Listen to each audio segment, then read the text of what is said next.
Lanjut lagi, itu adalah Tunaiku. Walaupun Tunaiku ini kita lihat gagah perkasa ya, pinjolnya yang paling banyak ditakuti, informasinya mereka akan merger. Assalamualaikum warahmatullahi wabarakatuh. Apa kabar teman-teman semuanya? Semoga semua dalam keadaan sehat walafiat ya.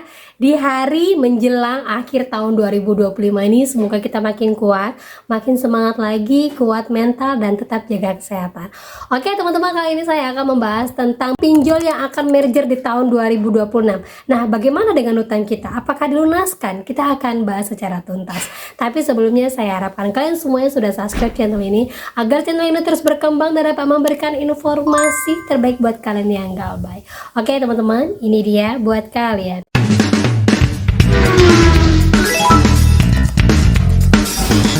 Oke teman-teman, sebelumnya saya bahas dulu ya untuk yang lagi ngetrend. Nah, saat ini banyak sekali pinjol-pinjol yang melayangkan surat e-somasi ataupun surat elektronik somasi yang dikirim melalui WA dan kita disuruh untuk mengklik tautannya. Jadi hati-hati teman-teman ya, jangan asal klik ketika kalian penasaran apa sih itu e-somasi, apa sih isinya, jangan asal klik karena ada sebagian teman yang udah klik ternyata akunnya diacak-acak. Jadi hati-hati sekali, banyak modus-modus yang akan dikirim kepada kalian dan ini sedang hype, sedang tinggi-tingginya karena merasa selama ini somasi kan dikirim berupa surat tapi sekarang sudah berupa link. Selalu saya sampaikan kalau kita galbay, ingat jangan pernah klik link apapun itu. Dan lanjut lagi teman-teman, jadi ada seorang teman yang baru saja didatangin DC dari Kredivo hampir 3 kali. Setiap kali dia datang, alhamdulillahnya dia sudah punya ketenangan hati dan tahu bagaimana cara menghadapi DC. Dan ini bisa jadi patokan kalian yang selama ini ketakutan nih datangi DC, ternyata tidak menyeramkan atau tidak seperti yang kalian pikirkan. Nah, kita baca informasinya ya. Saya sudah 3 kali datang. Pertama waktu telat 15 hari, ketemu saya sudah saya bayar. Kedua waktu telat 2,5 bulan, ketemu ibu saya saja. Ketiga hari ini jangka waktu 4 hari dari kunjungan kedua, FC-nya semua sopan-sopan. Terakhir FC-nya bilang, saya sudah sepuh mbak, gak masalah kalau mbak nggak bayar, saya khawatir lek ditagih eksternal. Terus saya jawab, saya sudah pasrah, sama sekali nggak ada uang pak. Kunjungan cuma 5 menit, jangan pernah ngomong panjang lebar, singkat-singkat saja. Dan terakhir FC-nya bilang, mbak monggo selfie kali kulo. Siapa? Saya jawab gitu. Nah, saya bukan membela DC ataupun saya tahu tentang semua hal tentang DC, tidak teman-teman ya. Di sini saya mau menganggap kalian bahwa jangan kalian patokan semua DC itu garang. Biar apa? Biar positif think masuk ke dalam pikiran kalian. Jadi seketika DC itu datang, tidak semua seperti yang kalian dengar ataupun kalian baca ataupun kalian lihat di video-video. Nggak semuanya. Intinya kalau kita baik, mereka baik, kita ajak ngomong mereka sopan, kita sopan. Tapi kalau sudah mulai beringas, mulai kita langsung ambil HP dan video kan. Nah itu saja, jangan panjang lebar ngomongnya, singkat saja, tidak ada uang, nanti akan saya bayar lewat aplikasi. Udah seperti itu saja. Jangan tunjukkan ketakutan kalian, tunjukkan bahwa saya siap dengan kedatangan kalian, gitu teman-teman ya. Nah itu dia teman-teman ya. Tapi saya yakin kali di antara kalian itu yang bikin ketakutan sebenarnya bukan DC-nya, tapi yang pertama pasti suami, karena mungkin kalian belum jujur sama suami. Yang kedua mertua, mungkin karena tinggal serumah dengan mertua. Yang ketiga tetangga, karena banyak tetangga yang julid di samping kiri kanan dia. Yang keempat adalah mental yang belum siap. Nah sebenarnya ini semua bisa diatasi dengan cara kalian mulai terbuka, kalian mulai cuek, kalian mulai tidak ambil pusing. Karena apa? Semua orang menggunakan pinjol. Coba tanya, ada nggak sih sekarang keluarga yang mau minjamkan gitu-gitu aja ketika kalian pinjam? Pasti jawabannya lain, banyak sekali ya. Tapi kalau kalian menggunakan pinjol, sebentar aja pasti cair. Walaupun ada beberapa yang sudah tidak bisa lagi menggunakan limitnya. Nah, untuk model yang seperti ini, apalagi untuk yang sudah berkeluarga, tolong mulai pelan-pelan ngomong ke keluarga. Awal mungkin kalian akan dijauhin atau bahkan diusir dari rumah. Tapi kalau kalian jelaskan alasan kenapa kalian menggunakan pinjol dan sampai terjerat seperti ini, dan kalian sampaikan saya akan bertanggung jawab, tapi butuh waktu dan butuh penguatan, pasti pelan-pelan mereka akan terima. Yakinlah seminggu 2 minggu pasti akan sulit sekali keluarga menerima, bahkan mencaci maki kalian. Tapi kalau kalian menunjukkan niat yang serius, pelan-pelan pasti akan selesai dengan sendirinya. Gitu teman-teman ya. Dan lanjut lagi teman-teman. Jadi di akhir tahun 2025 ini sudah gencar sekali beberapa pinjol-pinjol yang mengajukan diri untuk untuk merger karena sudah tidak sanggup lagi melanjutkan usahanya di tahun 2026. Sebelumnya di vlog saya sudah menyarankan ada beberapa pinjol-pinjol yang memang sudah tidak akan melanjutkan lagi usahanya di tahun 2026.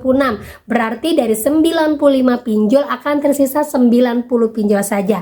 Nah, di antara 90 pinjol ini akan ada beberapa pinjol-pinjol yang akan di merger ataupun mengajukan dirinya mereka untuk merger karena alasan yang pertama sudah tidak ada lagi pemodal, alasan kedua mereka ini sudah berjibaku untuk mengejar modal asing tetapi kalah dengan laporan keuangan mereka yang paling banyak galbainya. Nah, jadi buat yang punya galbay sini pasti akan bertanya-tanya, hutang saya gimana ya, hutang saya lunas atau enggak ya.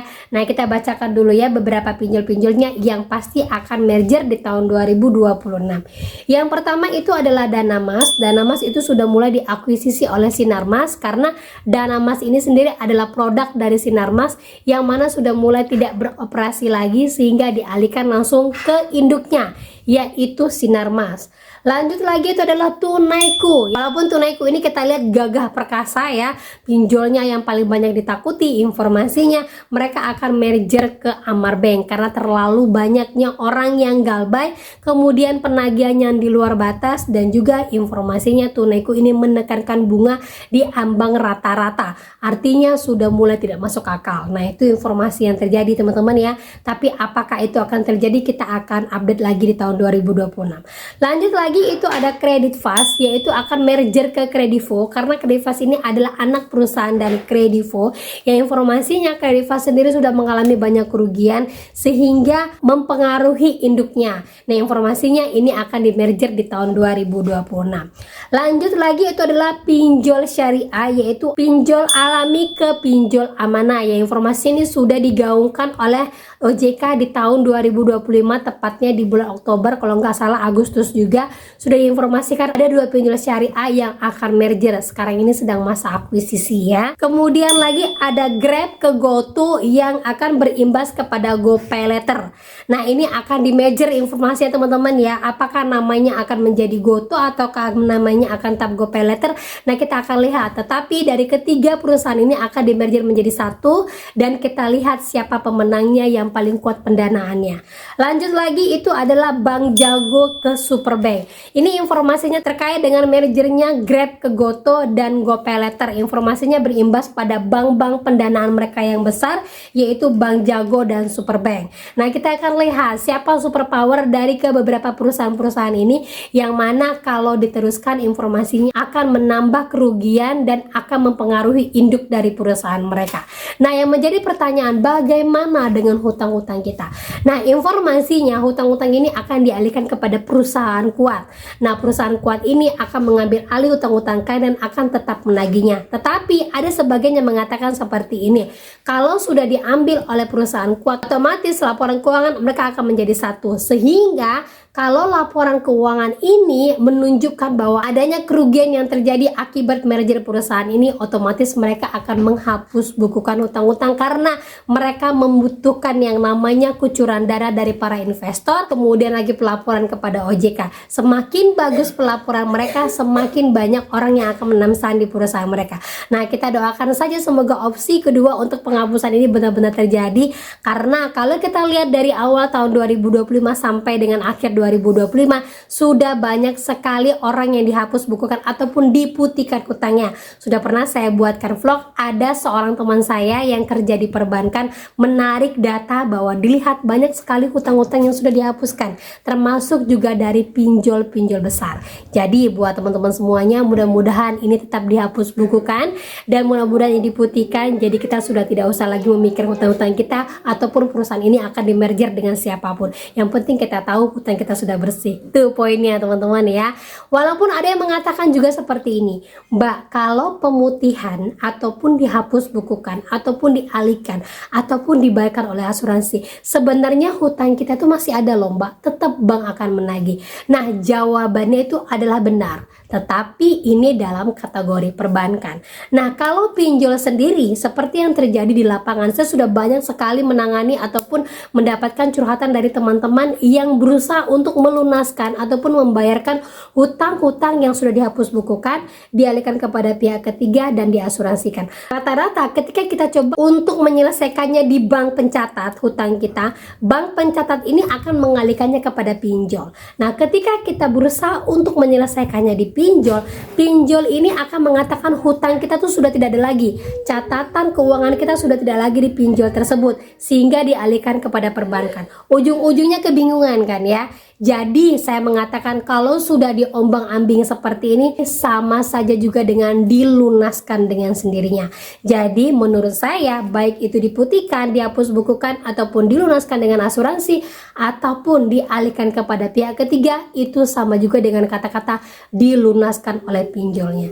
Jadi tidak usah kalian pikirkan untuk hutang-hutang kalian. Yang penting kalian tahu saja ketika posisi saya masih aman dan saya belum lagi bisa untuk melunaskan hutang-hutang kita, maka lanjutkanlah untuk galbat. Dan yakinlah bahwa pasti ada penyelesaiannya untuk semua pinjol-pinjol kalau banyak sekali orang yang galbay. Gitu teman-teman ya. Nah oke, itu dia informasi yang bisa saya sampaikan buat kalian. Semoga informasi ini menjadi mood booster, semangat baru, dan akhir kata saya ucapkan Assalamualaikum warahmatullahi wabarakatuh.